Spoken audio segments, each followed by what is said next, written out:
Welcome to Outer Heaven, the Knives Monroe podcast. I'm your host, Knives Monroe. Something tells me my biological father is going to hear this one. Maybe it's because this podcast episode is entitled Daddy Issues Part 3. So, if you've followed me for a few years, you may know that, in 2009, I made this video called Daddy Issues. And a lot of people connected with it. And it was pretty much just talking about trying to forgive my father for being a piece of shit. And, later that year, I visited my father, who I hadn't seen in 16 years, and came back with an abundance of information and created this other video called Daddy Issues Part 2. And it was kind of like these after effects of having met my father and having met this dude that abandoned me and my family and all this stuff. And I was kind of dealing with that. And if anything's changed from then until now, it's that I'm a father. And, I'm carrying that weight. And it's very interesting. And I enjoy it and I love it. And right now I'm going through some very emotional times with my kids. And not necessarily with them, but I'm away from them right now, and it really hurts, and it makes my heart ache. And so I've always been resentful for men, or towards men, who can leave their families and not really look back. Well, I'm constantly looking back, and I'm thinking about them, and one of these days, my children are going to hear this, and I want you to know right now that Papa loves you. And I think about you guys all the time. And my father never really did that, never really gave me that consideration, and that's fine. I've dealt with that. But these are Daddy Issues Part 3. And it's not just about my children and I, but also my lineage and where I come from. So, in the description of this podcast, you will see the YouTube videos for Daddy Issues Part 1 and 2, if you want that context. And maybe you'll be able to relate to them. But if you have no idea what's going on, that's totally cool too, and I hope you can listen and enjoy this episode. Now, at the top of the show, I wanted to read a comment that a very passionate listener wrote me. Now, I asked him if I could name him on the podcast, but he never responded to me. So, mister, I'm not going to call you out, but I am going to read your comment because I can do that. And I want to say thank you for this. It's a long one, and it has a lot to do with the previous episode, so bear with me. I loved your podcast from last week. It was a great comeback episode, especially since your episode before that was more of a blog, and the one before that was with Eric Echo. I agree about what you said. That episode kind of dragged on instead of being more like listening in on an enlightening conversation like the rest of the episodes. I'm glad things are working out for you in Austin, and I'm sure your dads would be proud. It's good that you found me here on SoundCloud, because I would have never thought that guy I met at Yerberia Cultura one time would create a cool podcast. I'm actually moving to Austin on Monday. It was actually inspired by your episode about leaving the RGV. When you said you found 2 jobs in 2 days, I had to test that out. I found 2 jobs in 2 weeks, which is pretty good compared to applying around McAllen and getting no calls back. I had a friend who has a room for rent, and I took him up on his offer. I sent my tracks to some people I met in Austin and in San Marcos, and they actually responded and told me what they like about them, and are down to rap and sing on my tracks.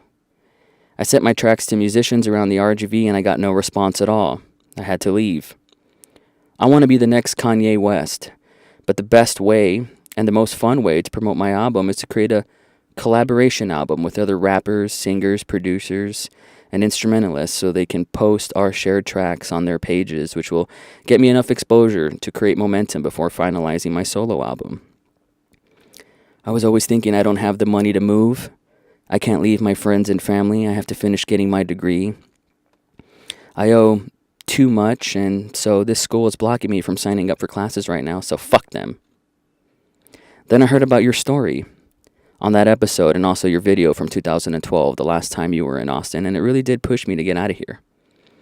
I'm a creative genius, and I'm too relaxed when I compare myself to the local scene. I get too comfortable because no one else's music around here gets me to make me feel like I need to step up my game.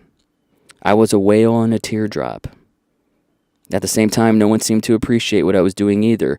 I would talk about my album being the next My Beautiful Dark Twisted Fantasy, but instead of showing interest, it seemed like people got turned off by the confidence. I always used the phrase, I go for it all the time, because I like creating songs that are crazy, epic, yet jaw-dropping gorgeous. I want the heaviness of rock, the fun and cleverness of rap and hip-hop, the subtleness and sonic possibilities of ambient music, the always relevant appeal of pop music. I want beautiful cycles of tension and release with a dense production. I want maximalism. I want it all. I'm going to Austin Monday.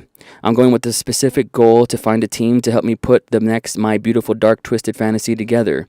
I'm not going to Austin to make it, like most people I know try to do. I'm trying specifically to put an album together. It's like a New Year's resolution. The people who say, I'm going to lose 20 pounds, have a better chance than the person that says, I'm going to lose weight. My goal is specific. I want to be around people like you who hustle and who are willing to put in the work.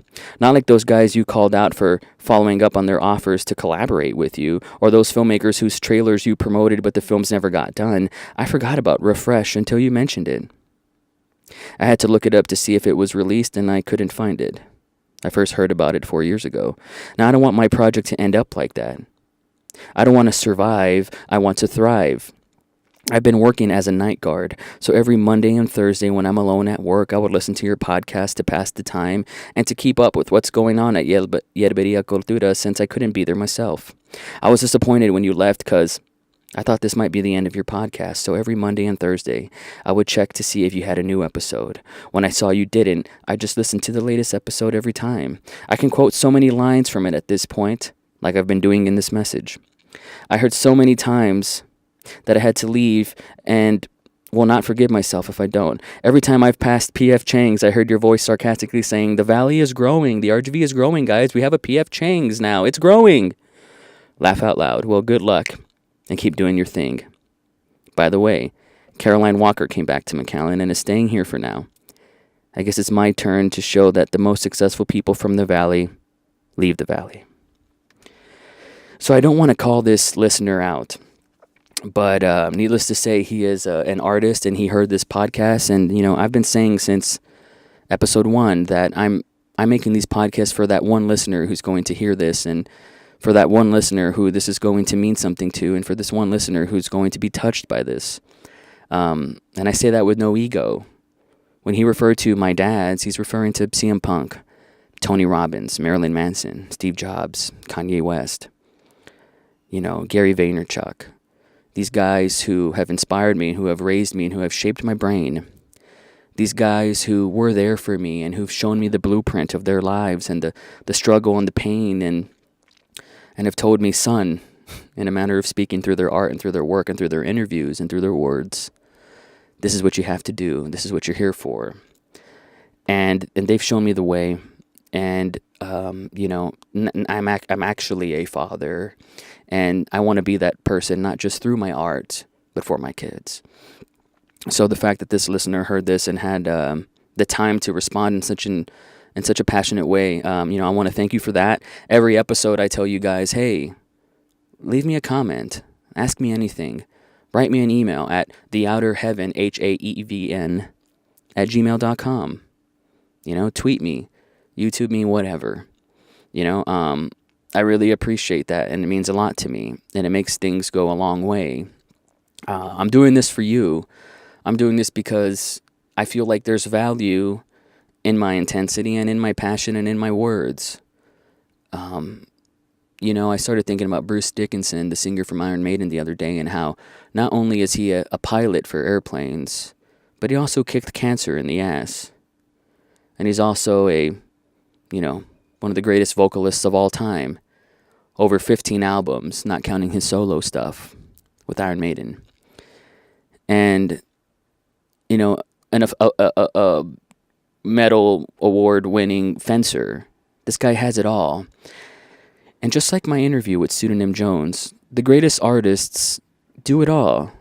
They paint and they sculpt and they write and they sing and they dance and they do all kinds of things. And, you know, I don't know if I'm that kind of guy, but I can't just be a filmmaker and I can't just be a podcaster and I can't just be an artist. But I do love to express myself in as many different facets as possible and apply myself in a paste. I think I'm quoting Jack Nicholson from The Departed when he quotes John Lennon, who says, "If you give me a tuba, I'll get you something out of it. I'm an artist." And I kind of feel the same way. I can't help it. That's who I am. So without further ado, I want to get into the episode proper.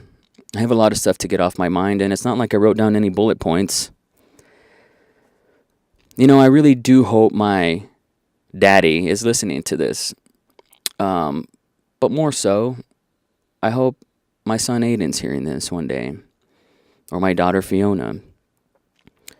So, if you heard my episode, you know, leave your hometown, leaving the RGV is the hardest thing I've ever done.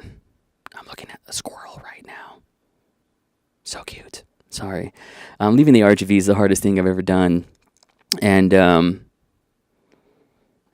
know, I met my girlfriend Claire when I was in Austin. And Austin was like the deepest depression I ever went through. I mean, I rarely left my apartment.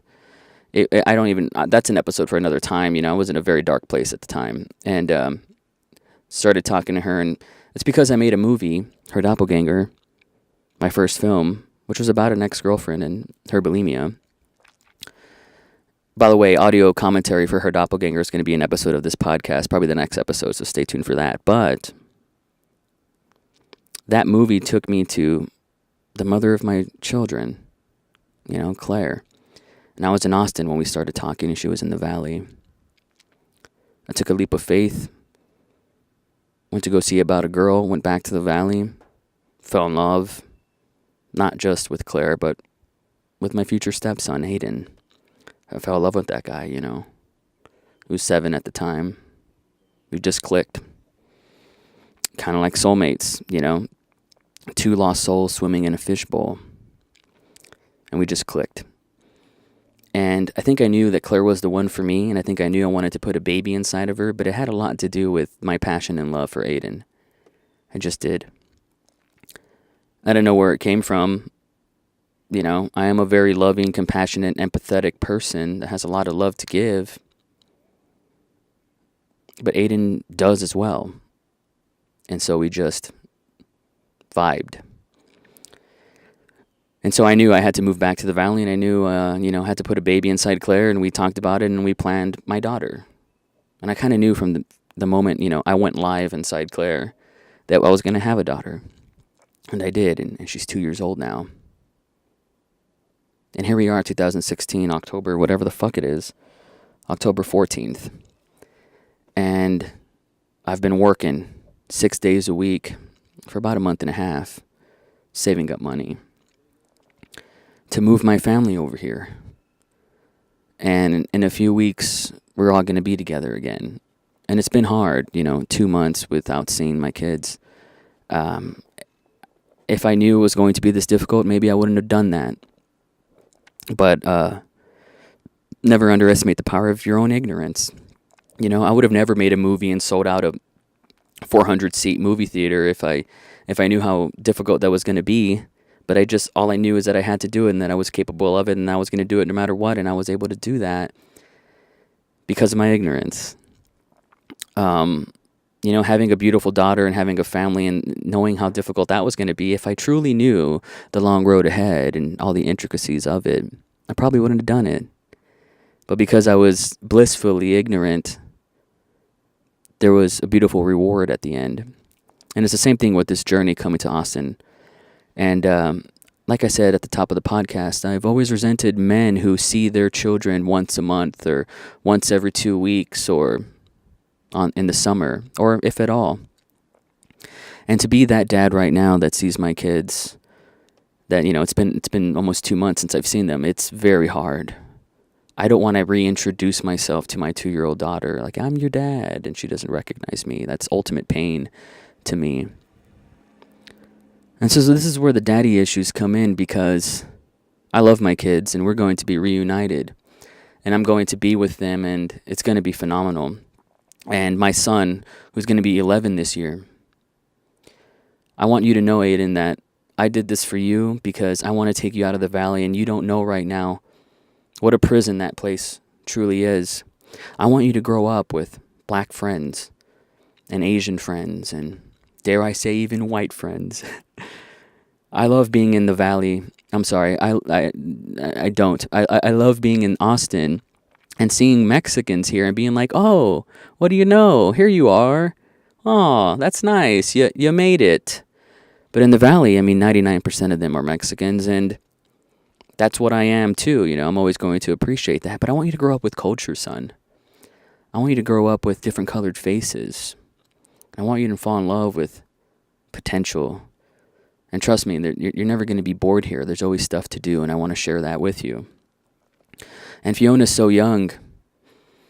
This is all she's ever going to know, and that makes me very, very, very excited. And I said this in one of the other podcasts. I'd rather suffer and die here in Austin than go back to the valley. I know what I have to go back to. And that inspires me, and I want that to inspire you, son. And this is hard. The hardest thing I've ever had to do is this. And in the grand scheme of things, the way it looks like to me in a bird's eye view, and in a greater scheme of things, the big picture is I moved to the valley after I made my first movie. After I made my dreams come true, after I did the impossible. I moved to Austin, I mean. And then I had a family. I had you guys, adopted you, and now we're back here in Austin. And it feels like a blink of an eye. And it feels like it didn't take that long at all. And people overestimate what they can accomplish in a year and underestimate what they can accomplish in 10 years. And that's never been more obvious and more present than now. So I think about my dad, and I think about my father, and how I don't think he's ever had these thoughts. You know, I reunited with my sister Laura, who's a few years older than me. She's probably 30, 31. Sorry for calling you out, but I love you. And that was my father's first child. He abandoned her. There's no eloquent way to put it. And they have their own issues, and she's dealt with it eloquently. She's been the bigger person. But my father left her. I can't imagine doing that. I don't know how anybody does that. And yes, my father is an ignorant Mexican who barely has an education, right? Who mows lawns for a living. Who married 3 times and had spread his seed across 3 women, right? It's well documented. Go ahead and listen back to those videos. But Tony, I'm talking to you. I'm talking to you right now. You left Laura. You never tried to reconcile that. And I know there's 2 sides of the coin, no matter how thin you slice it, but I don't know how you do that. And I couldn't say that you hate us. But what's worse than that is your indifference, your apathy. Go look it up. Look that word up, fool. Your apathy towards your children. And yes, we're adults now, and Jeremy's 23. The baby that you looked at and said was not yours to my mother's face. Laura, me, Austin, and Jeremy. 3 different mothers. To be spawned from that Mexican cliche is embarrassing. I never identified as a moreno, and I never identified as an olivo, not even on paper. And I created my own lineage, and it started with me, and now it's Fiona, and she's going to carry that name. And I'm proud of that. I broke the motherfucking chain. You were a disappointment, Tony. You were a disappointment. And I don't mean to sound so venomous, and that's not what this is about, calling you out and, bringing fire to the table. Like, that's not what I'm trying to do. But you're a disappointment. And to those future dads out there, and to the future fathers and parents of the world, and even to the present fathers, this is why feminism exists today, because men failed. Historically, men have failed. Laura's mother, Tony, just left them and, was like, you figure it out. Unfortunately, Laura had a good enough system to come out, and she's a terrific mother now. She's a terrific mother. And I'm proud of her. And my father had 2 kids with my mother and was just like, you guys figure it out. I mean, he didn't even say those words. He just jumped ship. Like a coward. Like a typical man, Like, you've put such a sour taste of men in my mouth. Dude, it's, so fucking disappointing. And I know I wasn't planned, and I know I shouldn't have existed. But the fact that I do, there's so much worth and value in that. I don't intend on wasting this coil, this life, like you. It's a little disappointing that my kids will never know their grandfather, will never know that side of the family, won't know that history, and yet genetically you've plagued me with your code. And I can only subvert so much intellectually, but biologically you've poisoned me. But I've built a tolerance, and it's made me stronger. And I hope Fiona has inherited the only best genes from this soup. I guess why I'm making this is because it's hard right now being a father, and I ache for my children, and I miss them, and we're going to be together again. And I'm counting the minutes, which is more than my father's probably ever thought about when it comes to me and his other children. In 2009, I went to Oklahoma and I stared at him face to face. And I remember the first time we were in contact for the first time in 16 years, he couldn't look me in the eyes. He was like a shy little boy. It astounded me in that moment. I mean, I was only 21. But the fact that he couldn't look me in the eyes said it all. He was chicken shit. And he still is. I remember in 2010, that's when he met my brother for the first time. My brother was 16. And he's saying stuff like, Thanksgiving we'll plan this and Christmas we'll plan that. And of course, we didn't believe him, but we wondered, will he be a man of his word? And guess how that story turned out? Of course not. And I understand that people get caught up and we get busy. I have 2 kids and I'm doing my own thing, and I know Laura has her abundance of stress and responsibilities. Trust me, I know.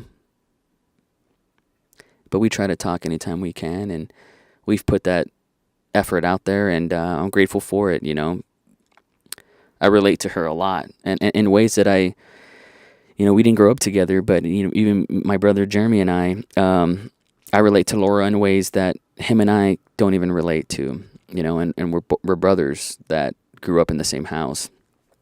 I'm very grateful for my mother, she shaped my brain and paved the way for how I see a lot of things. And I'm a feminist because she has proved to me that the power of what a woman can do, and she superseded my father.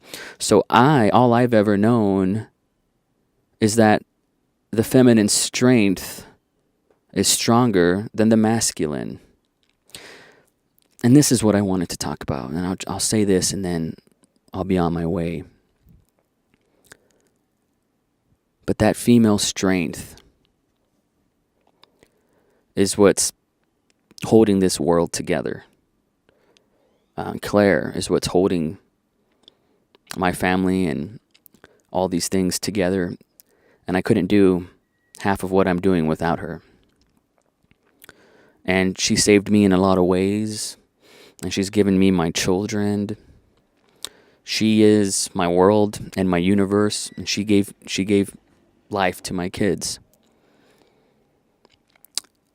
That makes her, my goddess, and I will always bend the knee and love her and adore her for that. And I look at my father, a guy that was supposed to set the example, a guy that was supposed to raise the bar and say, this is what you're supposed to do, son. Get up and work and move, and all the things that I had to discover and learn. And, basically I had to educate myself and pass that forward to my son. He showed me what weakness is, and weakness is apathy. Weakness is not giving a shit. Weakness is doing the easy thing, not trying. Weakness is accepting defeat and failure and not having the guts to make the phone call. Weakness and failure is not having the balls to say I love you to your kids. And I've accepted over the course of my lifetime that my father looked at me when I was a little baby and said, nah, not for me. I accepted that he looked at his firstborn, his daughter, and didn't have the guts to love her and show her and be there for her. And I accepted that he looked at my youngest brother, Jeremy, and I've accepted that he said, that child's not mine. I didn't want anything to do with him. And that was my brother's first impression and what that's done to his brain, for better or worse or indifferent. I've accepted that. I've accepted it because that is reality. But I have filtered that and have eradicated that. I was able to distill some sort of purity out of that and reform that into power and intelligence. And I'm able to project that to my children and make them better people because I came from shit. I'm disappointed in my father. And no, I don't think we're ever going to communicate and there's going to be that line of communication between us. It's kind of hard to have respect for that man. And maybe that's why I hardly have respect for authority in general. And thank you for that. I can't cry about and wonder what if, or this is how it should have turned out. No, this is the way it turned out. And it created Knives Monroe. And it created my art. And this is the greatest timeline I could have ever asked for. This is a timeline that I'm experiencing, and I get to see my daughter and my son. And this is the timeline I wanted. And that's the meaning I choose to give my life. That's the meaning I choose to give these experiences. And this is the meaning that I choose to take with me to infinity and beyond. And that's power. The meaning you choose to give these events. My father's lineage, I remember he told me, well, I didn't know any better because my daddy did this and that and this and that. It's like, motherfucker, you did the same thing to me and I didn't turn out like you. So don't give me that shit. If that's the meaning you choose to give your life, then you get what you tolerate. And you get what you accept. And you get what you settle for. I accepted my reality and I decided to subvert it. I accepted my ancestry and where I came from. And I decided to subvert it because I wanted more. Because I had bigger dreams and goals. And yeah, this damage created an artist in me. And I'm grateful for that. Otherwise, I would have been a miserable fool like you had you stuck around in my life. And I never would have met Claire. And I never would have had my glorious children. And I'd probably never be an artist. And I can't imagine that timeline. That is the darkest timeline. So Aiden, I know someday you're going to hear this, and I want you to know that I love you madly, and I'm doing this for you, and we're going to be together again, and you and I are going to have a deep and meaningful conversation that I would love to have on the podcast. And I want to share so many things with you, and I have so much more to offer you. And thank you for being a kind and loving and compassionate big brother to your sisters. And I know that I'll always only be your stepdad. But just know that even your daddy, your dad, he struggled. He struggled, and he tried his best to be everything that he could be for you, and to be more for you than what his daddy was for him. And that's a lot more than most people ever get, and that's a lot more than I ever got. And it's one of these days, you're going to struggle with these things, and you're going to be 21, and maybe you'll go to Chicago and you'll try to reckon with this with your father. And you're going to have these conversations, and the truth is, you're going to have to figure that out on your own and deal with that in your own words, and give yourself a reconcilable meaning for that you can handle and live with and move on with. And I know, son, that you'll be strong enough to know the difference, and one day you'll be a dad. And I know that you're going to love your children to death.